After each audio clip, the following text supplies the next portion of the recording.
It's the Mr. Marty Show.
So glad you're here. Pull up a chair. Got a lot to share on this show. Give a chair for the Mr. Marty Show. We're down in KEOKUK, Iowa. I didn't know what you're rocking Iowa. Doug Campbell suggested Kiowa. So I'm going to put it in this song. Welcome to the show. Welcome to the show. Welcome to the Mr. Marty. Welcome to the Mr. Marty. Welcome to the Mr. Marty Show. Show, show, show, show, show, show. Love action on the Mr. Marty Show.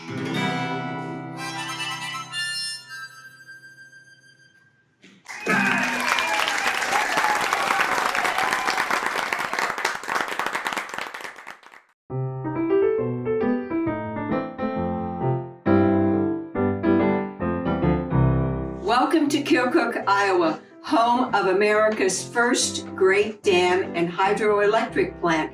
This is a significant poster because it indicates the languages of the 38 nationalities that were here in our community building that dam.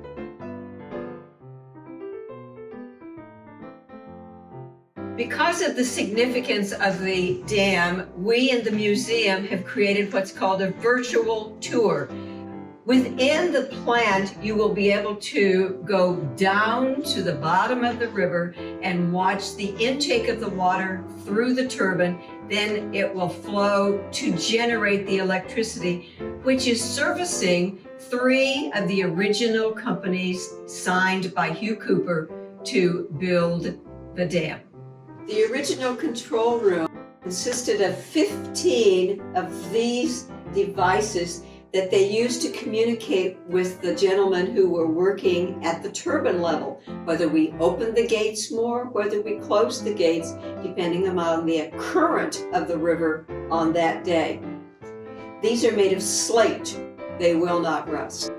Someone may ask, why did you need to build a dam? Well, the dam was there to block the water so that we could have navigation upriver. There was a 10.5-mile stretch of rapids that did not allow boats to navigate the water. So they created the dam blocking the water to create a 28-foot drop through the locks to compensate for the 23 feet of differential in the depth of the water between upriver and downriver. I want to introduce you to the genius of the entire operation. He was named Hugh Cooper. The gentlemen who were part of the search committee, as we would call it today, to find an engineer to do the project, sent out 5,000 prospectuses. They received 1 back. It was Mr. Cooper. Mr. Cooper had worked at Niagara Falls, and he thought he could solve our problem of how to block the river to create a navigable path for the traffic. Along with him was Bill Logan, Sr. This Mr. Logan was the president of a bank, and the family still lives here in town. Upon completion of the dam and the powerhouse, the city of KEOKUK gave Mr. Cooper this cup, and he turned around and gave it back to the people of KEOKUK. He said, "I loved working here. This was a wonderful community."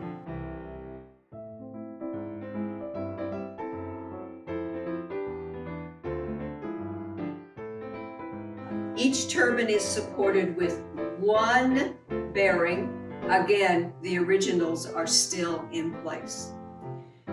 So determination, perseverance paid off, and Mr. Cooper brought navigation to the Mississippi.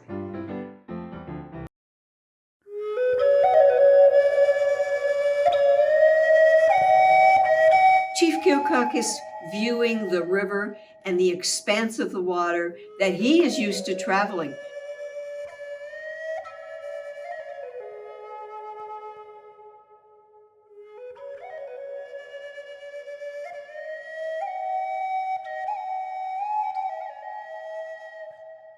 Chief KEOKUK, great orator, great friend.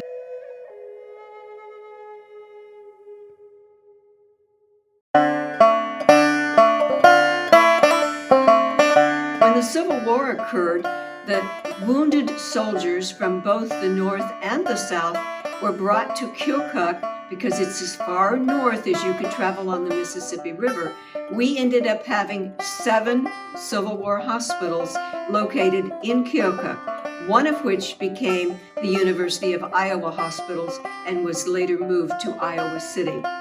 Along with the Civil War came the many people that died because of the war, and we have the first national cemetery west of the Mississippi River.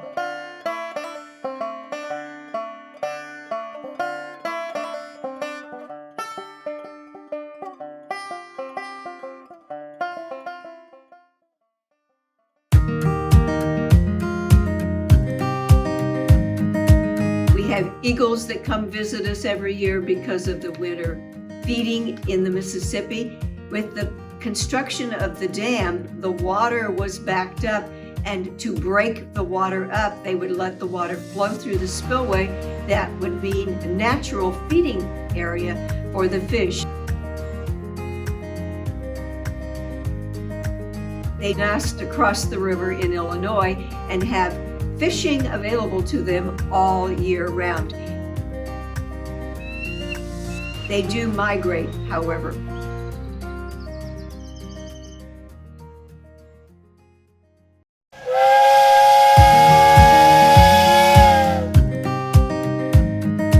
The KEOKUK Union Depot.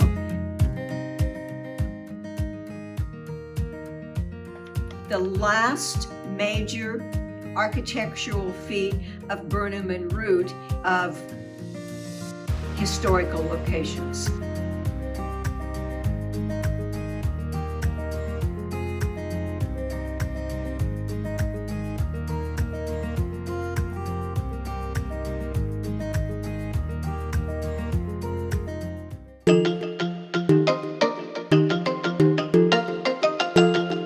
KEOKUK, Iowa has another feature that very few locations in America have. We have, within a 35-mile radius, the most geodes of any place in the United States. We actually have geode festivals, and we go hunting for geodes the last week of September every year.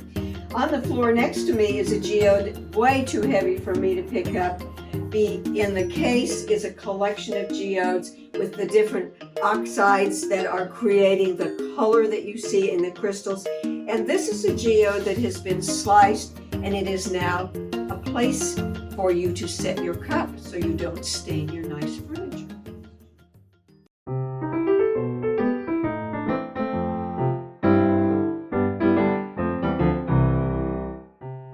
in Estes Park, Estes Park being the site of one of the Civil War hospitals during the Civil War, 1861 to 1865. I want you to take a notice behind the sign for the Estes Park. It's a big Power City sign.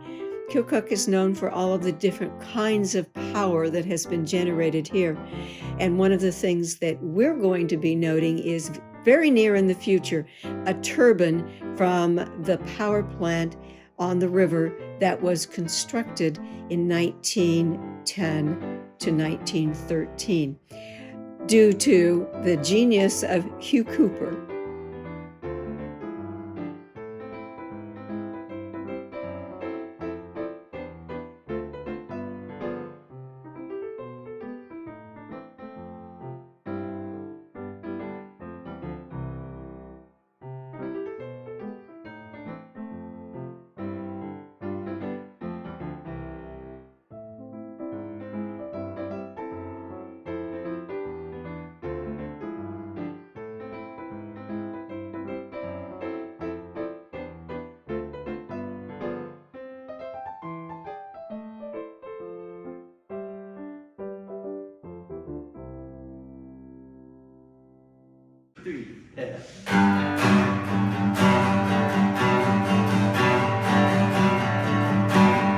What's left of you?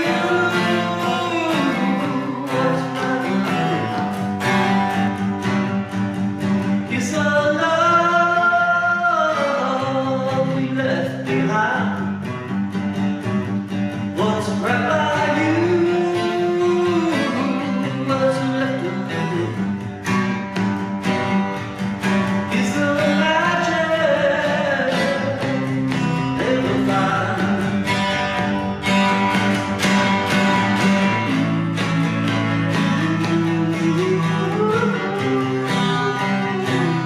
What's left of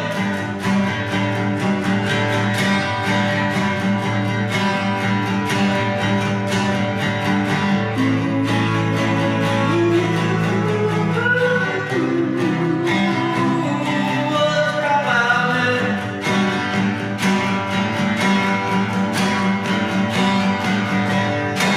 The hidden one, kind of steep, like at the tribe is all they need. They will pick it up, right where we left it. We left it right, they're gonna respect it.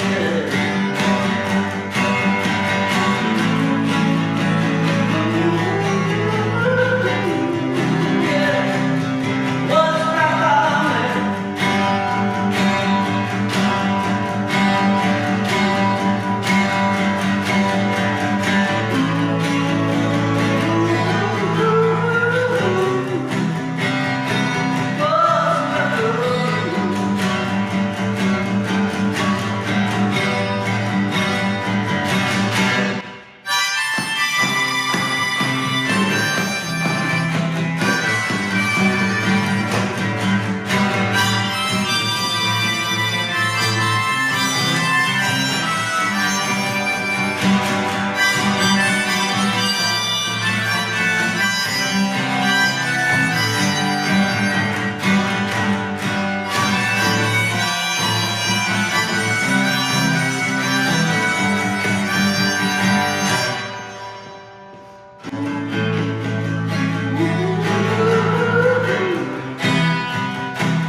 we're here, Mr. Marty fans. Before I do my essay, I'm going to introduce you in telling about the people that make up this show and have for the past 3 years that we've been going on. First of all, we have our lovely Jan Crawford. I call her young because she is in heart. She's 83 years old and has the most beautiful garden and birds in Australia. We have Takeshi in Japan, who goes up the mountains for us, who tells us so much about his culture. He does a great job videotaping and getting to us where he is at. Love that man. And we have Elena Morescu, who lives in Germany now, who had to leave her home because of war. And she is 26 years old, fairly alone, and she videotapes around the German town that she is in. We have Katrina Shepherd from Scotland. Her last video was of swans. We need to keep her in our prayers because she is getting over COVID. And we hope that she heals well enough to videotape more of her homeland. We have Marcus Gentry, who is from Chicago. He is best known for his mindful moments and his lovely voice and his beautiful eyes. And somebody said that they could listen to him just read the telephone book. We have Renee Furlow from Austin, Texas. Renee has gone through back surgery. She has a fear of the video camera, so she won't let us see her on film, but her lovely voice and her poetry that is original, every last one of them. We have Howard Friedman and Richard Friedman, both poets from the Chicago area, and they do their own poetry. Some of it is eccentric, but always relevant. And I love to listen to them as they film it, always with their camera in hand. Beautiful. And we have so many more that you will see here today.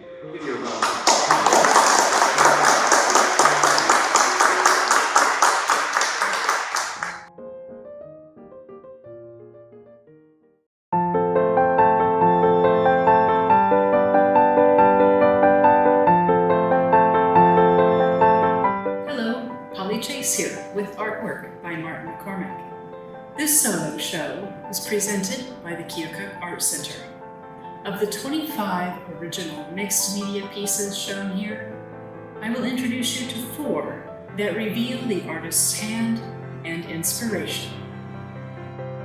Whether made with paint and brush, pen and ink, or X-Acto blade, Marty leaves his mark with a rhythm that echoes his musical profession. In the acrylic on canvas, Dude, the acrylic on canvas, One-Eyed Owl, the pen and ink illustration, 200 Proof, and the scratch art, Summer Storm, one gains insight into Marty's art-making process. He employs pointillist action to create line and form, and an impressionistic use of complementary color to build atmosphere. Tools Marty uses are uniform in scale. The variety comes in the weight and spacing of his applied medium, resulting in pictures that are saturated with color and contrast. To view additional work, visit martinmccormack.com and watch his YouTube channel for more insight into his artistic process.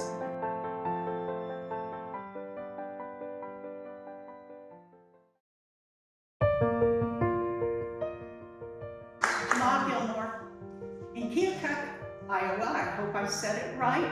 I could never tell. KEOKUKian, is that that just say it 3 times and you'll get lost. We were in a small town. And when we were driving in, we saw the cornfields. And we saw some grapes. I was surprised about the grapes. And we saw so much forestry. The trees, green, beautiful. And as we were rerouted through town by our GPS, who has a mind of its own, we saw the big houses, the old houses that are still standing. We saw so much. And the flags on these houses waving with patriotism. And small towns are becoming extinct. They are just falling down around us. But it's really great to have one as beautiful as this. I know Mike and I lived in Wagner, Oklahoma, in a small town. It was like this one. In fact, the main street almost looks exactly as this one does. And we lived there in safety. And we brought up our kids as best we could. And we were a community, a family. And that's what I loved. I loved the parades. I loved the Friday night football that my son excelled at. And hopefully that's in this town too. All of the little things that make this town a town. The old brick buildings, not demolished. Some of them vacant, but not demolished. May it never be so. As we think on small towns, this is what brought community unity to this country. We branched out from the cities and went and farmed. We went, planted for the people. We made granaries. We need more farmers. We need more small towns to drive us forward. In saying that, may we all be blessed by looking around us while we're here, taking in every shop, every site, taking pictures for our memory book that we can bring upon us for whenever we want. So I hope that the small towns of this country remain steady, strong through whatever comes our way. May it ever be so. And as I'm known to say, may there be peace in this world, and may it begin with me. And hopefully everyone will hear it and rise to the occasion. Ma Gilmore, peace.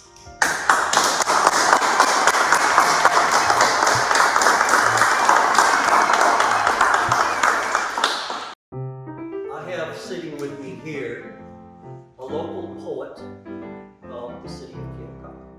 And it's Homer Show, right? Nice to meet you, Mr. Sherrill. Very, very good. And I see you served in World War II.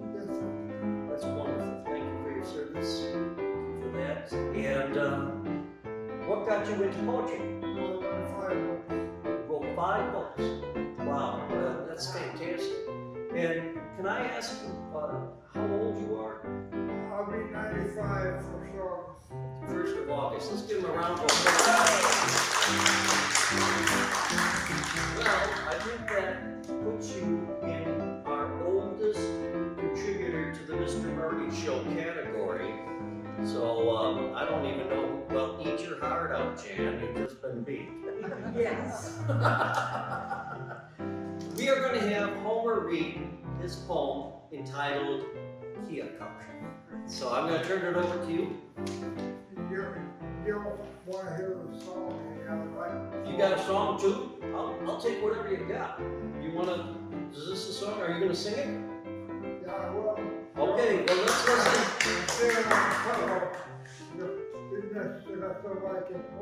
If I knew you were going to be this much fun, I would just give the whole show to you. All right, well, let's listen to Homer Cheryl do KEOKUK. And right toward that camera when you can. Nice and loud, like you're talking to your kid sister.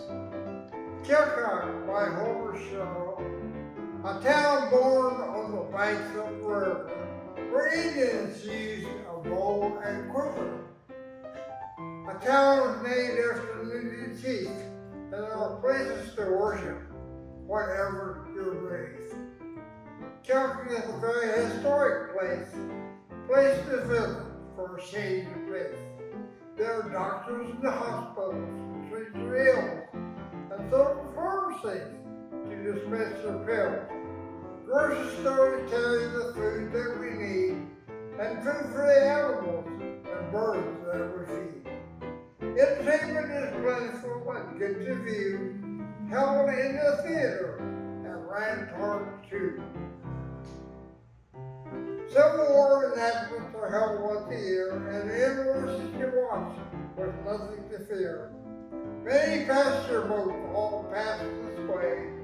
It would be worth your while to visit someday.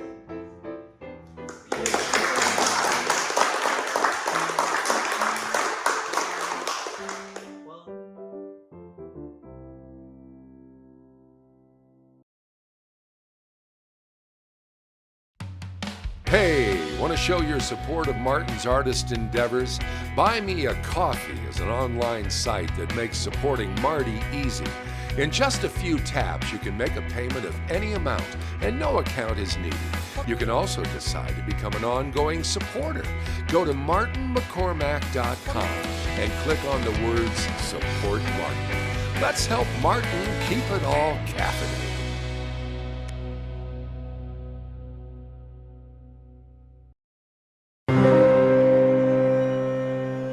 I am Doug Campbell from neighboring Illinois. I do write things, but some of what I will be saying to you on this program is from others.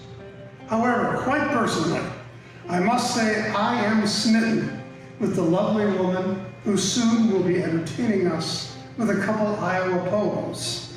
And I am pleased to say I was smitten with her even before we married, 33 years ago this month of June. So, writers in Iowa. There is our U.S. Poet Laureate, Joy Harjo, an Oklahoman, but not quite an Iowan, but still.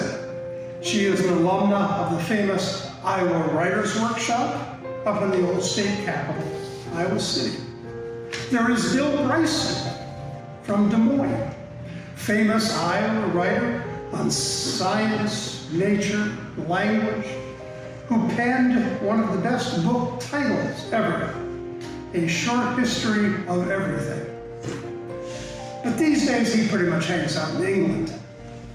Then there was the late W.P. Kinsella, who gave Iowa a star role in his baseball books, Shoeless Joe and Iowa Baseball Confederacy, the works that became the Field of Dreams up in Dyersville. But Kinsella himself was Canadian. So let's move on to KEOKUK and the king of authors who have now and again called Iowa home. That is, of course, Samuel Langhorne Clemens, known to all and for all time as Mark Twain, a chosen name any river rat can explain. In 1855, a 19-year-old Samuel Clemens came up the Mississippi to KEOKUK from St. Louis, from his Missouri home state, and he began working for his older brother, Orion, in a print shop. Young Sam worked more or less steadily for $5 a week and board. The shop is hardly a stone's throw from where I am standing. It was on the 3rd floor of number 52 Main Street, KEOKUK. Now, most of what you will hear from me is really from volume 39 of the State of Iowa Official Register. So please, direct any complaints to them. As for young Twain's time here, the official record tells us he helped his brother put out a paper in Muscatine, and when he worked for a job printer named Rees here at KEOKUK, he helped publish a city directory in which he included himself as an antiquarian for the reason, as he rather ruefully expressed it, that there were no antiquarians here in KEOKUK, and he thought every city should have one.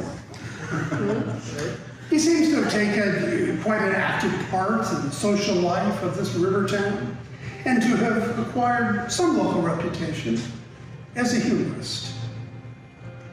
Then, late one autumn, a strange thing happened. Right here in the streets of KEOKUK. I will let Twain biographer Albert Bigelow Payne tell the story. It was a day in early November, bitter and gusty with curling snow. Samuel Clemens, going down Main Street, saw a flitting bit of paper pass him by and lodge against a building. He captured it. It was a $50 bill. He had never seen one before. Biographer Payne goes on to tell us that Twain was tempted to pocket the dough and say nothing, but in the end, he advertised his find publicly. Payne quotes young Sam as saying, "I didn't describe it very particularly, and I waited in daily fear that the owner would turn up and take away my fortune." But nobody ever came. He legitimately got to keep the money.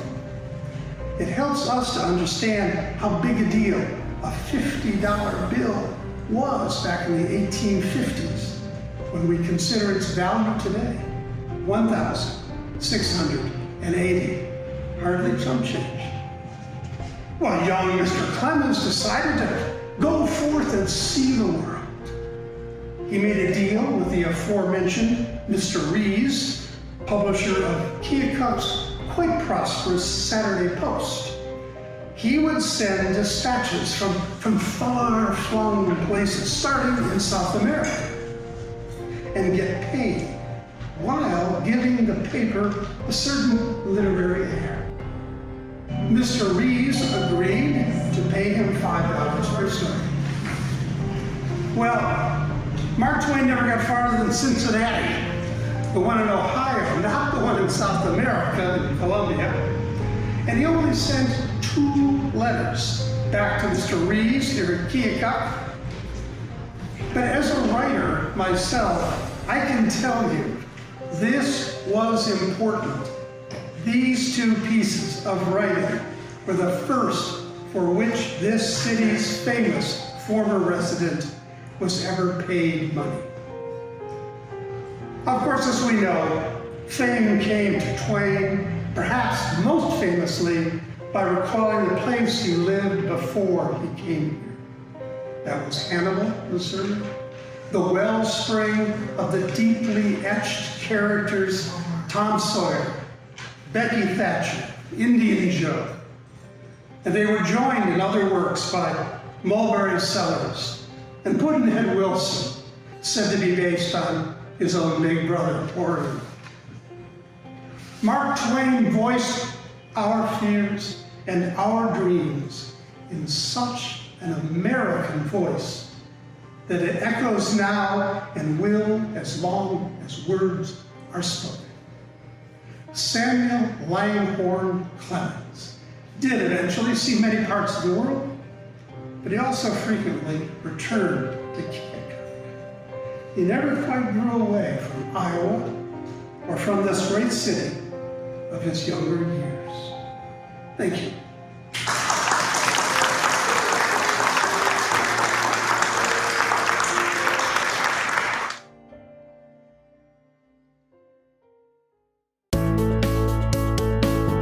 Why sign up for the weekly bulletin at martinmccormack.com?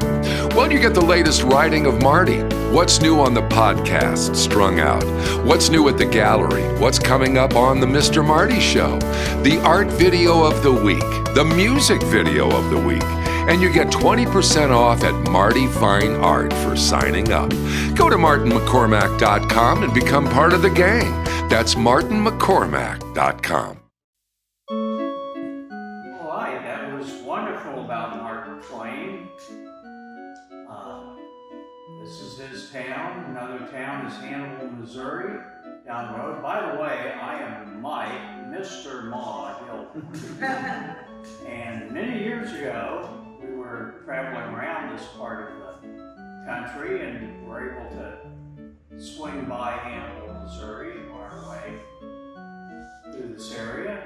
And young kids in the car, they were still in grade school. We drove past Mark Twain's house with the big, tall, wood board fence.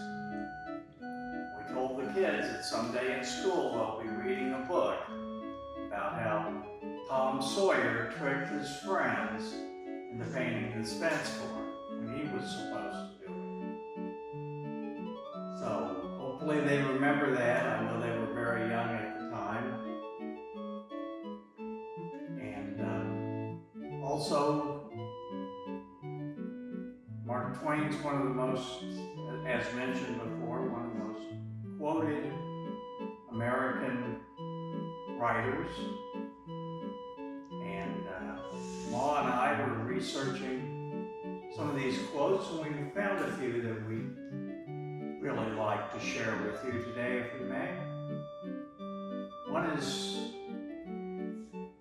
pretty famous about it's better to keep your mouth shut and be thought of as a fool than to open it and remove all doubt.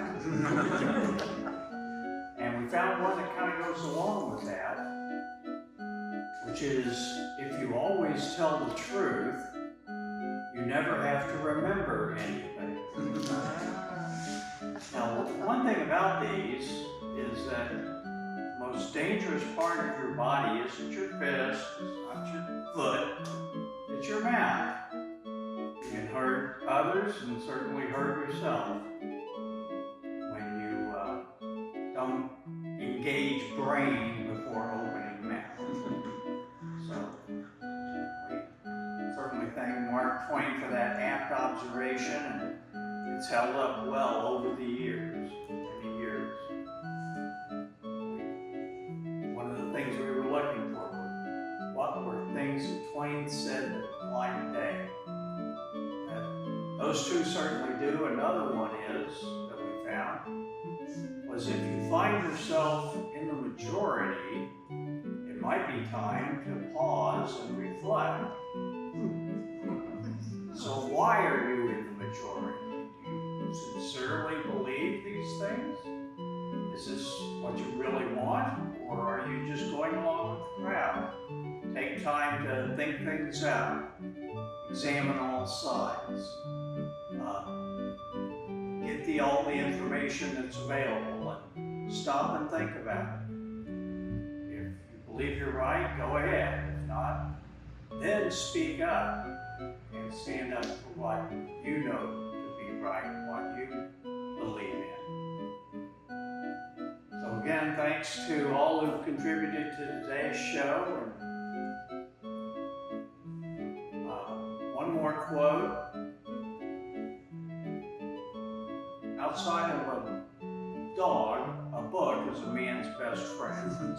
Inside of a dog, it's too dark to read. Oh wait, that's Dr. Martin's. Never mind, thank you.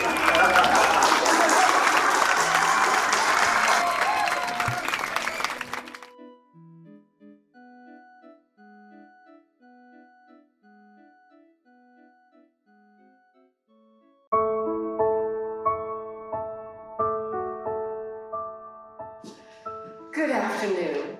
I'm Sheila from the land of Lincoln, that fertile land in central Illinois. I grew up as a farmer's daughter, then taught high school for 30 years, Now, as the director of an arts council in Springfield, Illinois, one of the programs I lead is Poetry Out Loud, which is a recitation contest for high school students. It's a national program and it involves hundreds of thousands of students annually, as well as all those from Illinois and Iowa. So, for the Mr. Marty Show, I decided to do 2 poems about Iowa by Iowa poets. Iowa by Robbie Klein. It never completely gets dark on those back roads. There are stars, deceptively few, and velvet consumes and velvet erupts. The softness is the leaves and the dirt paths and stables and skin and eyes. The dark places, the secret places, abrupt, always, fleeting, but indelibly there, like muscle memory. The ridiculous and impudent course of years means nothing. The touch is the same, the taste. Iowa's sweet ground. I close my eyes to the darkness and fall more, and awake to the street, disappearing into fields and lost time. I drive through the cemetery, a different place now, winding up the hill, marking a route in the dark, a pond, to stand breathless at the crest, arms open.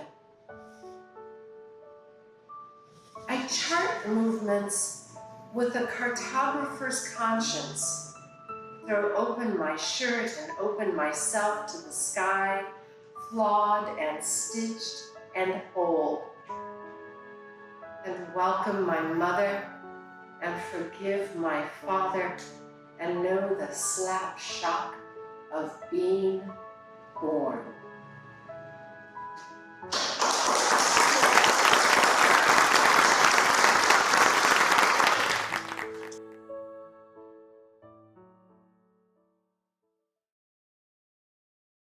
I'd like to introduce to you my third cousin, Dante Valfredini. His family, of course, is no stranger to Iowa, as is mine, because we got our start in the great city of Dubuque. And his great-grandfather went over to help Europe after World War II with the Marshall Plan. And that's how the family tree split. And we have the Frenchies, as we call them, and the rest of us. And his aunt was known for, as kids, we were amazed that she could stick her entire fist inside her mouth. I would have loved to have had her on the show for that. So I will play Concerto numero 2 in G. It was for viola, but I'm alone today. By George Philippe Telemann.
Ocean for Iowa by Todd Boss. I don't know why. Oh, why not though? Don't Iowans deserve an ocean as much as Rhode Islanders and New Zealanders do? We'll make it a little one like the Indian. The Missouri will fill it. And we won't displace anyone. No farms will be harmed by the pouring of this ocean. We'll simply make a little room in Potawatomi or Union County between formerly neighborly towns like Anita and Atlantic, Manning and Manila, or Dunlap and Defiance. I'm thinking mostly of southwestern Iowa, because then Kansans and Nebraskas can come from an afternoon and still get home in time for supper or church choir. Some farmers will become lobstermen, and who could blame them?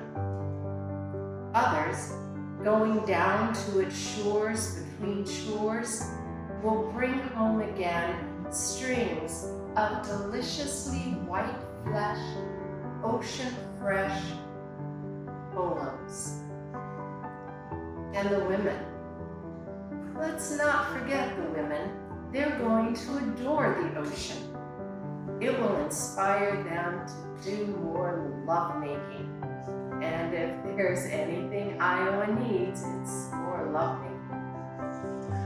I want Iowan women, when they're sick of looking at corn on every horizon, to be able to climb into the seats of their husbands' stick-shift Silverados and drive all 45 dirt miles of State Highway 30 through Glidden, Ralston, Scranton, Jefferson, Grand Junction, Ogden, and Jordan, come at last to a dust cloud stop there where the cornfields end on the bluffs overlooking the Cape of Des Moines or Omaha Bay. Rest their misted, soft, trusting Delft eyes a while on the lapped, white-capped flute work of the Iowan ocean. Then go home and love their husbands with a rocking motion. Oh sure, there'll be some whose stubborn German pride will rear at the mere suggestion. We don't need no stinking ocean. We're Iowans, not Californians. California's got an ocean. What good it's done them? And they'll have a point. The ocean's largely wasted on Californians, also New Yorkers and Floridians. No, an ocean's a prize uniquely commensurate with being Iowan. For plying the sea of tall grass in glass-cabined crafts staring deep into green. For a lifetime's attention to the singularly homely flowering and fruiting of the lowly soybean. For shameless ministration to the nameless and unseen.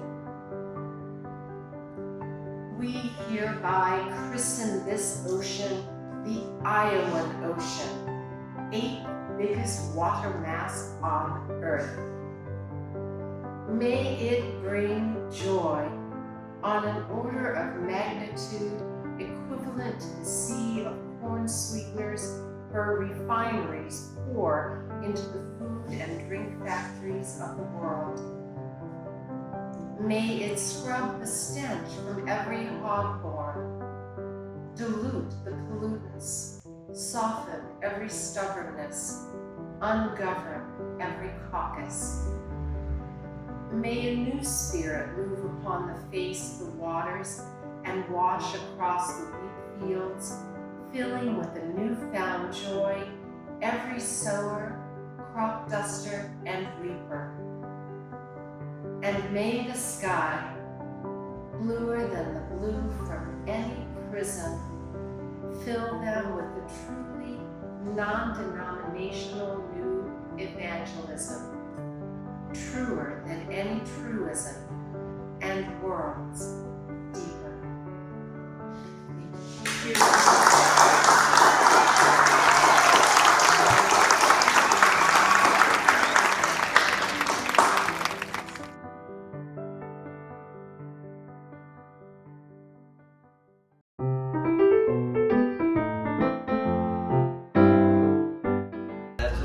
Mr. Marty Show is that everything is fairly spontaneous and done with as much pressure as possible.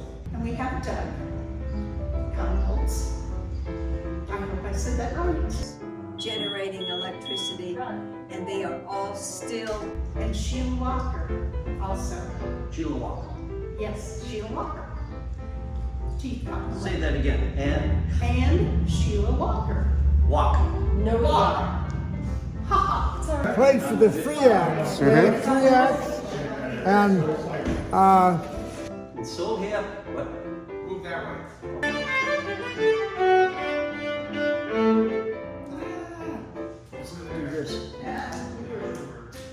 Most interesting thing about Mr. Cooper was those 5,000 prospectuses that we only got one back, was he did not have a formal training course. Because we feel like a chunk of coal under intense pressure. Only a diamond then is revealed. Yes. Yeah.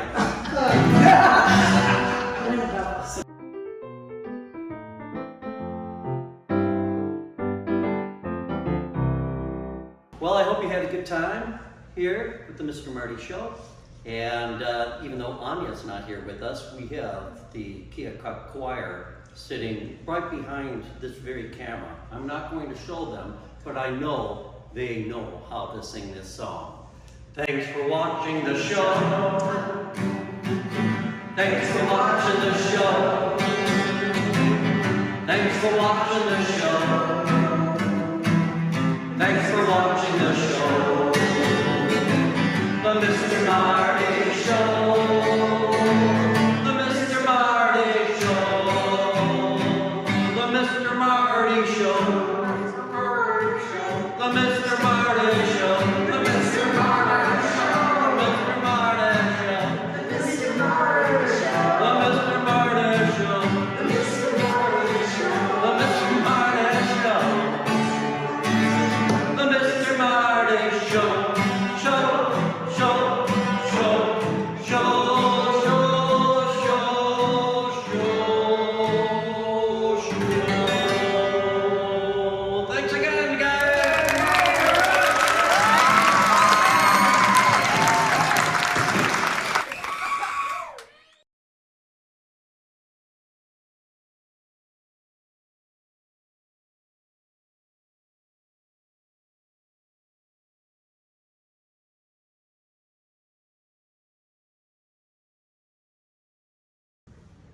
I've done my best, I'm reasonably sure, but all my thoughts are always pure.